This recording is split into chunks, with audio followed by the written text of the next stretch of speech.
Muito bem, a gente começa a edição de hoje com as atualizações do caso MC Kevin, o funkeiro que foi enterrado hoje em São Paulo sob forte comoção de familiares e centenas de fãs, morreu ao cair do 5º andar de um hotel no Rio de Janeiro, da capital fluminense, onde se concentram as investigações. Fala a nossa colega Liane Borges. Liane, boa noite para você, muito obrigado pela sua participação e pelo papo aqui com o público de Brasília. Agora eu começo te pedindo que você tire uma dúvida pra gente.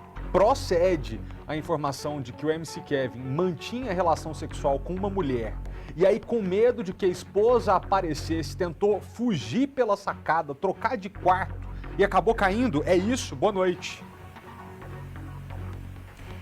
Olá, Felipe, boa noite a você e a todos aí de Brasília. Exatamente é o que consta nos depoimentos das pessoas que já vieram aqui, entre elas essa suposta amante, não é, garota de programa, identificada como Bianca Domingues, e também um MC que estaria no quarto, junto com os dois, né? Seria o MC Kevin, este outro MC e a acompanhante. Eles teriam conhecido essa mulher na praia, na orla da Barra da Tijuca. O hotel também fica na mesma região, teriam se dirigido a este hotel e aí, após ter relações sexuais, o MC Kevin teria ido para a varanda do quarto 502 com esta acompanhante. Só que ele teria se desesperado ao ouvir um barulho na porta. Não se sabe se foi uma alucinação ou se de fato alguém bateu. Ele imaginou que era a esposa e este amigo que estava lá também acabou falando para ele, brincando: olha, sua mulher está chegando. Então ele se desesperou e tentou pular para a sacada de baixo. Acabou caindo de uma altura aproximada de 18 metros e o resultado foi traumatismo craniano provocado por ação contundente, segundo o laudo do IML. Agora, a polícia também investiga se o funkeiro usou alguma droga. O exame toxicológico ainda não saiu. É com você, Felipe. Muito obrigado, Liane, pelas informações. Enquanto você falava, eu fiquei aqui pensando como o Rio de Janeiro está movimentado nos últimos tempos, né? Você já entrou aqui no nosso jornal falando de impeachment do governador, da operação do Jacarezinho, do caso do Henri Borel. A gente está olhando para o Rio de Janeiro sempre, porque os assuntos estão dando o que falar no Brasil todo. E eu te agradeço mais uma vez pela participação aqui com a gente. Valeu, Liane. De volta a Brasília, a gente fala dos rumos da greve do metrô, que hoje completa um mês. A queda de braço entre a companhia e os metroviários agora está nas mãos da Justiça do Trabalho. E até que haja uma solução definitiva, mais de 80 mil pessoas usuárias do metrô convivem todos os dias com um aperto dentro dos vagões. Em tempos normais, cerca de 180 mil brasilienses usam o metrô para ir e voltar do plano piloto. Durante a pandemia, esse número caiu pela metade. São 83 mil em média. O que poderia ser um alívio tem se tornado uma dor de cabeça desde que a greve dos funcionários começou há exatamente um mês. É que são os passageiros que mais sentem as consequências. É mais gente para pegar o metrô, né? Mais aglomeração e atrasa também o serviço. Tá muito lotado mesmo o metrô. E em tempos de pandemia, aglomeração é a última coisa que os passageiros gostariam de enfrentar. Sou obrigada a comprar essa máscara que é cara, que eu nem tenho condição de comprar, mas sou obrigada a comprar porque é lotado de gente. Uns respirando um lado do outro, né? Aí já viu como é que é. Apesar das reclamações, o Sindicato dos Metroviários explica que a paralisação é para garantir direitos trabalhistas. O sindicato quer manter direitos conquistados em um dissídio em março de 2019.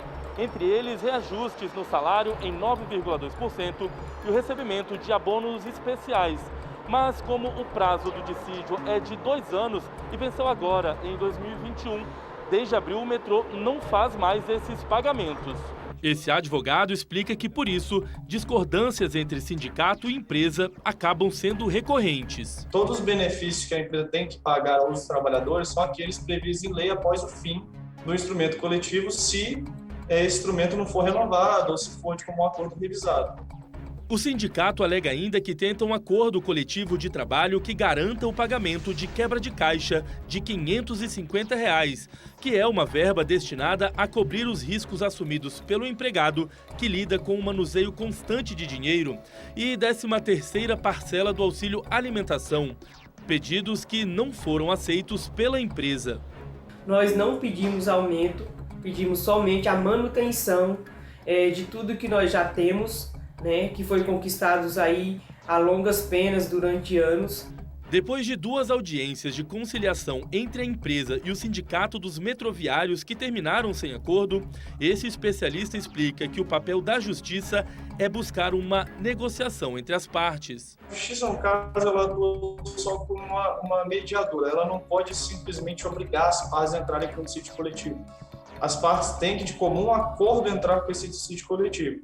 E aí, no caso, quando elas entram, o que a justiça pode fazer dentro desse dissídio? Ela, dentro das cláusulas que estão em discordância, ela pode trabalhar em cima dessas cláusulas e, em cima disso, fazer uma decisão.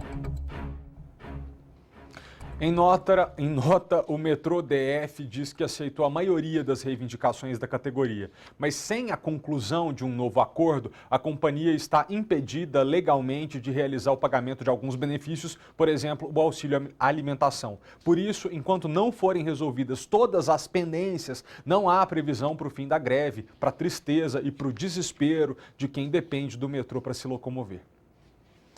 E hoje foi um dos dias turbulentos na CPI da Covid no Senado. O ex-ministro das Relações Exteriores, Ernesto Araújo, foi metralhado com críticas e perguntas contundentes. Bem que a senadora Cátia Abreu disse nas redes sociais antes da sessão, em tom de ironia, Deus tenha piedade dessa alma. Sônia Guerreiro, boa noite. Oi, Felipe, boa noite a você, a quem nos assiste. A sessão durou cerca de 7 horas. O ex-chanceler Ernesto Araújo, ele foi convocado para falar sobre as relações diplomáticas do Brasil com outros países que produzem vacinas e insumos, em especial a China. Logo no início, ele foi bastante questionado sobre o posicionamento de autoridades brasileiras, inclusive posicionamento dele, fazendo críticas à China e se isso pode ter contribuído ou dificultado para o atraso da chegada de insumos ao Brasil. Foi inclusive colocado aí durante essa sessão um artigo escrito pelo próprio ex-chanceler em que ele chama o coronavírus de comunavírus, se referindo então ao Estado comunista chinês. Ernesto Araújo também afirmou que o Brasil negociou a compra de insumos para a hidroxicloroquina com outros países e que inclusive o presidente da República, Jair Bolsonaro, participou dessa negociação. Ernesto Araújo também afirmou que partiu do Ministério da Saúde a decisão de adquirir somente a quantidade mínima de doses de vacinas do consórcio COVAX Facility, que é coordenado pela Organização Mundial da Saúde. O acordo garante aí a vacinação de cerca de 10% da população, mas poderia chegar a 50%. Felipe, vamos ver um trecho do depoimento de hoje. Eu não entendo nenhuma declaração que eu tenha feito em nenhum momento como anti-chinesa. Houve determinados momentos em que, como se sabe, por notas oficiais, o Itamaraty, eu, por minha decisão, nos queixamos de comportamentos da Embaixada da China ou do embaixador da China em Brasília. Mas não houve nenhuma declaração que se possa qualificar como anti-chinesa. Vossa Excelência nega aquilo que o senhor escreveu. Aí não dá. O senhor é um negacionista compulsivo, omisso. O senhor no MRE foi uma bússola que nos direcionou para o caos, para um iceberg, para o naufrágio. Bússola que nos levou para o naufrágio da política internacional, da política externa brasileira. E amanhã, então, Felipe, será a vez do tão esperado depoimento do ex-ministro da Saúde, Eduardo Pazuello. E hoje, muita coisa acabou ficando na costa, na responsabilidade do Ministério da Saúde durante a gestão dele. Então, vamos aguardar quais serão as respostas amanhã, Felipe. Tá bom, as respostas ou o silêncio, porque ele já se manifestou que não vai dizer nada que o comprometa. Muito obrigado, Sônia, pelas informações. Muito bem, aí tá faltando vacina, A população com idade entre 30 e 49 anos de idade aqui no Distrito Federal que tem comorbidades já começou a ser vacinada, mas os novos agendamentos estão suspensos e eu suspeito que seja por falta de vacina. Vicky, boa noite. Sim, Felipe, até que cheguem mais doses de vacina, o agendamento está bloqueado, viu? Boa noite a você, boa noite a todos. Só nas últimas 24 horas, 25 mil pessoas com comorbidades fizeram um agendamento para tomar a vacina. Desse total, 13 mil estão nessa faixa etária, entre 30 e 49 anos. Os outros 12 mil têm mais de 49 anos de idade. Esse público começou a ser vacinado hoje e vai até sexta-feira. O atendimento será feito em todos os pontos de vacinação do DF. Mais de 190 mil pessoas com comorbidades entre 18 e 59 anos já se cadastraram no site vacina.saude.df.gov.br. E vale lembrar, Felipe, que primeiro é feito o cadastro no portal e depois tem que fazer o agendamento, que neste caso só é realizado quando há vagas disponíveis para a faixa etária correspondente. As mais de 80 mil doses que chegam hoje ao DF são para completar a imunização de quem já tomou a primeira dose da vacina, também ampliar a vacinação para profissionais de creches públicas e privadas e também para atender esse público com comorbidades entre 30 e 49 anos que conseguiram fazer o agendamento. Só para as pessoas que têm comorbidades entre 30 e 49 anos que conseguiram agendar. Felipe. Obrigado, Vicky. Aproveitando que você está aqui, é importante a gente lembrar o seguinte, aqui no Distrito Federal, todo mundo que tomou a primeira dose, a segunda está lá guardada. Então não deixe de completar o seu esquema vacinal, vá tomar a dose de reforço, porque só assim você pode dizer que está imunizado. Combinado? Valeu, Vicky. Obrigado pelas informações. Pessoal, vou ter que fazer um rápido intervalo, mas depois do break a gente volta com mais destaques da edição de hoje.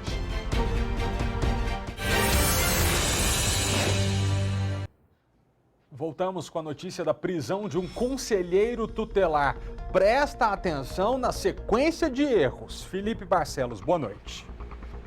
É isso, Malta. Boa noite para você, boa noite a todos. Esse conselheiro tutelar, que é lá de Formosa, em Goiás, tem 42 anos de idade, estava dirigindo um carro roubado que estava cedido ao conselho tutelar. Mas me acompanha que essa história vai ficar pior, viu? Segundo a Polícia Rodoviária Federal, ele estava dirigindo a 160 km por hora. E como se não bastasse, havia 9 pessoas dentro desse carro, sendo 3 adultos e 6 crianças. Logicamente, todo mundo sem cinto de segurança, porque não tem cinto de segurança num carro para esse tanto de gente, né? Bom, esse conselheiro também não atendeu, não obedeceu à ordem de parada dos policiais e continuou dirigindo aí por mais 6 quilômetros. Mas é claro que a polícia acabou pegando esse homem um pouco mais para frente, conseguiu alcançá-lo. Agora, para encerrar essa história, Felipe, veja só. Como se não bastasse todos esses erros, quando a polícia pediu a documentação desse conselheiro, constatou que a CNH, a Carteira Nacional de Habilitação, estava vencida. Vê se pode, Felipe. Eu volto com você. Inacreditável. Obrigado, Felipe.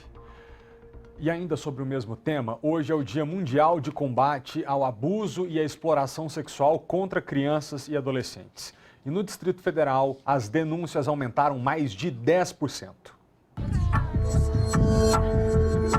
É dentro de casa que a violência contra crianças e adolescentes mais acontece, de acordo com o levantamento da Secretaria de Justiça e Cidadania. E o isolamento social fez os casos aumentarem. Em 2019, o canal da Coordenação de Denúncias de Violação dos Direitos da Criança e do Adolescente, o CISDECA, registrou 1.464 ocorrências. Já em 2020, o número saltou para 1.611, um aumento de pouco mais de 10%. Quando a gente fala em maus tratos, a coordenadora do Centro Integrado de Atendimento às Vítimas da Sejus afirma que a negligência e violências física, psicológica e sexual são as que acontecem com mais frequência. A gente vai perceber uma maior agressividade, né, contra os meninos, de uma maneira geral, as violências físicas, né?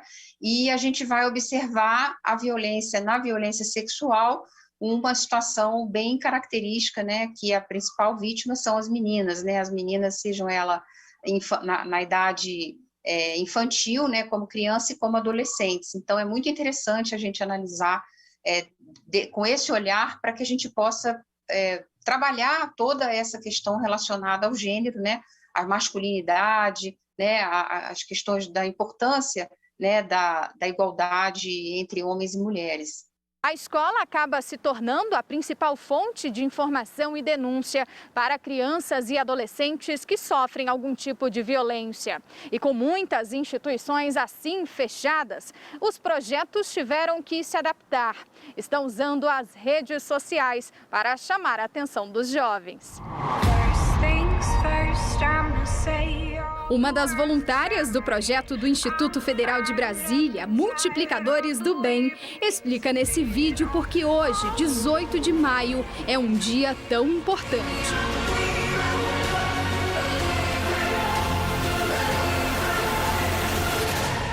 Ensinar essas crianças e adolescentes onde denunciar, com quem eles podem contar, qual é o papel da escola, qual é o papel dos conselheiros tutelares. Então, assim, a escuta especializada. Então, hoje, o nosso foco é tanto para os estudantes, como também para os familiares. E quando a gente fala em prevenção, o diálogo é sempre a melhor escolha.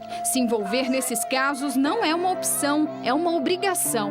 O governo do DF tem um canal próprio de denúncia gratuito e anônimo. Inclusive as próprias crianças e os adolescentes podem ligar para fazer as denúncias. Então, seja vizinho, pessoa que está passando na rua, professor, enfim, toda a sociedade é responsável, né, de acordo com o Estatuto, com a nossa Constituição, de zelar pelo cuidado e proteger nossas crianças e adolescentes. Nosso jornal volta já.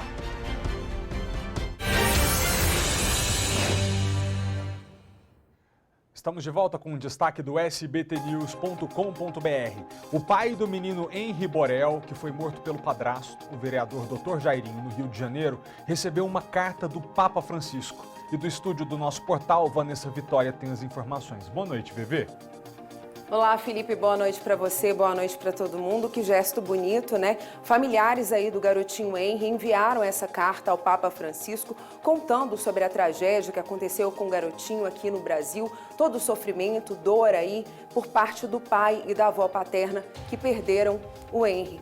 E aí agora veio a resposta. Olha só, na carta o Papa diz ser quase um milagre que pessoas feridas como Leniel, o pai, e Noemi, a avó, se recusem a ter ódio dos agressores depois que a loucura humana levou à morte de Henri em março.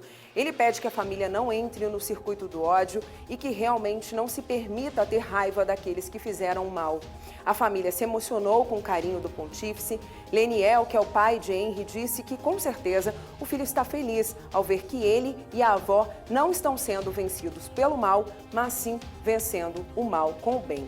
A mãe aí do garotinho Henri, Monique Medeiros, e o padrasto dele, Dr. Jairinho, seguem presos preventivamente e são aí seguem como réus, né, no processo que investiga a morte do garoto, Felipe. Obrigado, Bebê.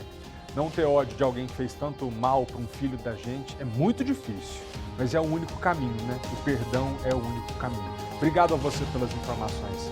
Vou gastar esses últimos segundinhos que a gente tem para mandar um abraço para Dona Zita. A filha dela, Andresa Bezerra, está aqui insistentemente dizendo: a minha mãe te assiste todos os dias, manda um abraço para a gente. Dona Zita, obrigado pela companhia, muita saúde para a senhora, feliz aniversário. E a você de casa, boa noite. Até amanhã. Tchau.